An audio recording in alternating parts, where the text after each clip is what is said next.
First ಆರ್ಡರ್ಗಳನ್ನು ಓದೋದು ಕಲೀರಿ.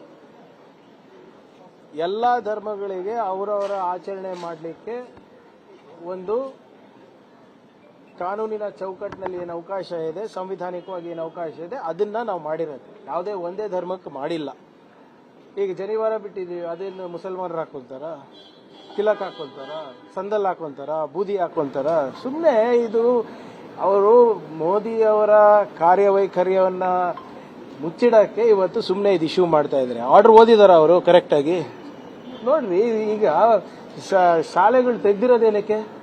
ಮಕ್ಕಳಿಗೆ ಒಂದು ಒಳ್ಳೆ ಭವಿಷ್ಯ ಇರಬೇಕು, ವಿದ್ಯಾಭ್ಯಾಸ ಆಗಬೇಕು, ಅವರಿಗೆ ಉದ್ಯೋಗ ಸಿಗಬೇಕು ಅಂದ್ಬಿಟ್ಟು ನೀವು ಅದು ಇದು ಬಿಟ್ಟು ಇವೆಲ್ಲನೂ ವಿಚಾರ ತಂದ್ಬಿಟ್ಟು ಅವ್ರ ಭವಿಷ್ಯ ಯಾಕೆ ಹಾಳು ಮಾಡ್ತಾ ಇದ್ದೀರಾ?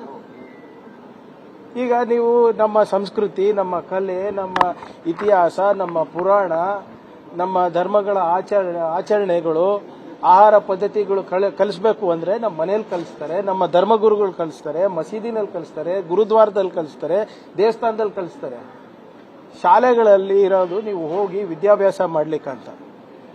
ನೀವು ಅದು ಇದು ಬಿಟ್ಟು ಇಂಥ ವಿಚಾರಗಳನ್ನ ನೀವು ತಂದ್ಬಿಟ್ಟು ನಮ್ಮ ರಾಜ್ಯಕ್ಕೆ ಇನ್ನ ಏನು ಹಿಂದೆ ತಗೋಬೇಕಂತ ಇದ್ದೀರಾ, ಹಿಂದೆ ಮಾಡ್ಬೇಕಂತ ಇದ್ದೀರಾ? ಬಿಜೆಪಿ ನಾಯಕರು ಹೇಳ್ತಾ ಇರೋದು ಅದೇ ಹೇಳ್ತಾ ಇರೋದು, ಮನೆಯಲ್ಲಿ ಇರಲಿ, ಅದನ್ಯಾಕೆ ಶಾಲೆ ಹಂಗಂದ್ರೆ ಎಲ್ಲಾ ಧರ್ಮದ ಆಚರಣೆ ಮನೇಲೇ ಇರಲಿ, ಎಲ್ಲಾ ಧರ್ಮದ ಆಚರಣೆ ಮನೇಲೇ ಇರಲಿ. ನೀವು ಡಿಕ್ಲೇರ್ ಮಾಡಿಬಿಡಿ, ನಮ್ಮ ರಾಜ್ಯದಲ್ಲಿ ನಾವು ಯಾವುದೇ ಧರ್ಮಕ್ಕಿರ್ಬೋದು, ಸಂಸ್ಕೃತಿಗಿರ್ಬೋದು, ಅದಕ್ಕೆ ನಾವು ಪ್ರೋತ್ಸಾಹ ಕೊಡಲ್ಲ ಅಂತ ಹೇಳ್ಬಿಡ್ಲಿ. ಪ್ರಣಾಳಿಕೆ ನೀವು ಭರವಸೆ ಕೊಟ್ಟಿದ್ರಿ ನೋಡಿ, ಇವತ್ತು ನಾನು ಮತ್ತೊಮ್ಮೆ ಪುನರುಚ್ಚರಿಸ್ತಾ ಇದ್ದೀನಿ, ಸಂವಿಧಾನದಲ್ಲಿ ಏನು ಅವಕಾಶ ಮಾಡಿಕೊಟ್ಟಿದ್ದಾರೆ ಅದನ್ನೇ ನಾವು ಪುನರುಚ್ಚರಿಸಿದ್ದೀವಿ. ಬಿಜೆಪಿ ಅವರಿಗೆ ಕೆಲಸ ಇಲ್ಲ, ಅವರಿಗೆ ನಮ್ಮ ಯುವಕರಿಗೆ ಉಜ್ವಲ ಭವಿಷ್ಯ ಕೊಡೋದ್ರಲ್ಲಿ ಆಸಕ್ತಿ ಇಲ್ಲ. ಗೋರಕ್ಷಣೆ, ಧರ್ಮ ರಕ್ಷಣೆ ಮಾಡಿದ್ರೆ ಉದ್ಯೋಗ ಕೊಟ್ಟಂಗ ಅದು? ಗೋರಕ್ಷಕರಂದ್ರೆ ಇವ್ರ ಪ್ರಕಾರ ಎಂಪ್ಲಾಯ್ಮೆಂಟಾ? ನೀವು ನಮ್ಮ ಪುರಾಣ ಇರ್ಬೋದು, ನಮ್ಮ ಇತಿಹಾಸ ಇರ್ಬೋದು, ಕಲಿಬೇಕು, ಇಲ್ಲ ಅಂತಿಲ್ಲ. ಯಾರು ಬೇಡ ಅಂತಿದ್ದಾರೆ? ಅದಕ್ಕಾದಂತ ಒಂದು ಸಪ್ರೇಟ್ ಬೇಕಾದ್ರೆ ಒಂದು ದಿನ ಇಡೋಣ, ಬೇಕಾದ್ರೆ ಒಂದು ಸಬ್ಜೆಕ್ಟೇ ಇಡೋಣ. ಮಕ್ಕಳಿಗೆ ಏನ್ ಬೇಕ್ರಿ? ವೈಜ್ಞಾನಿಕ ಮನೋಭಾವನೆ ಬೇಕು, ಉದ್ಯಮಶೀಲತೆ ಬೇಕು, ಅವರಿಗೆ ಏನು ಆ ಸಮಾಜದಲ್ಲಿ ಏನು ಒಂದು ಸ್ವಾಭಿಮಾನದ ಬದುಕು ಕೊಡುವಂತ ಬೇಕು. ಕಲೀರಿ. ಅಲ್ಲಿ ಚೈನಾ ನೋಡಿ ಏನ್ ಮಾಡ್ತಾ ಇದ್ದಾರೆ, ಅಲ್ಲಿ ಅಮೆರಿಕಾನಲ್ಲಿ ನೋಡಿ, ಯುಕೆನಲ್ಲಿ ನೋಡಿ ಏನಾಗ್ತಾ ಇದೆ. ಅವ್ರ ಮಕ್ಕಳಿಗೆ ನಮ್ಮ ಮಕ್ಕಳಿಗೆ ಹೋಲಿಕೆ ಮಾಡಿ ವಿದ್ಯಾಭ್ಯಾಸದಲ್ಲಿ ಯಾವ್ದಕ್ ಮಾಡಬೇಕು, ಮಾಡೋದಿಲ್ಲ, ಯಾವ್ದು ಅನವಶ್ಯಕ ವಿಚಾರಗಳಿದೆ ಅದ್ರ ಬಗ್ಗೆನೇ ಚರ್ಚೆ ಮಾಡ್ತಾರೆ ಬಿಜೆಪಿಯವರು.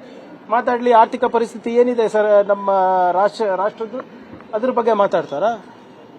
ಈಗ ನಮ್ಮ ರೂಪಾಯಿ ವ್ಯಾಲ್ಯೂ ಎಷ್ಟಾಗಿದೆ ಸರ್, ಅದ್ರ ಬಗ್ಗೆ ಮಾತಾಡ್ತಾರ? ಎಷ್ಟು ಯೂನಿವರ್ಸಿಟೀಸ್ ಮೋದಿ ಅವ್ರು ಬಂದ್ಮೇಲೆ ಕಟ್ಟಿದಾರ್ರಿ? ಎಷ್ಟು IIT ಮಾಡಿದ್ದಾರೆ, ಎಷ್ಟು IIM ಮಾಡಿದ್ದಾರೆ?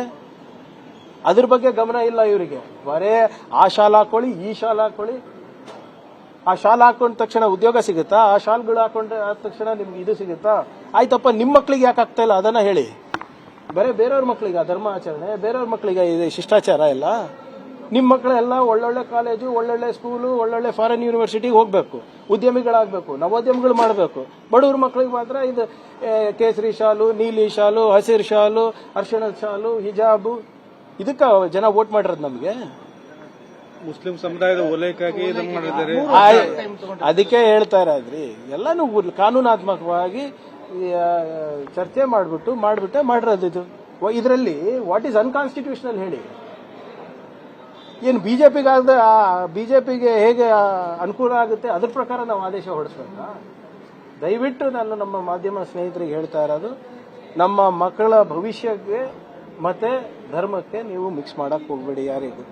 ಆ ಬಿಜೆಪಿ ಅವರು ಕೆಲಸ ಇಲ್ಲ ಸ್ವಾಮಿ. ಅವ್ರು ಹೇಳ್ತಾ ಇದ್ದಾರೆ ಪ್ರಸ್ತುತ ವಿಚಾರಗಳ ಬಗ್ಗೆ ಮಾತಾಡಕ್ ಸರಿ ಅವರಿಗೆ ಏನು ಇಷ್ಟ ಇಲ್ಲ, ಅದಕ್ಕೆ ಇವೆಲ್ಲ ತರ್ತಾ ಇರೋದು. ಅವ್ರು ಯಾವ ಮಕ್ಕಳ್ರಿ ಗೋಶಾಲೆಗೆ ಹೋಗ್ತಾರೆ? ಅವ್ರು ಯಾವ ಮಕ್ಕಳಿಗೆ ರೀ ಹನುಮಾನ್ ಚಾಲೀಸ ಬರುತ್ತೆ?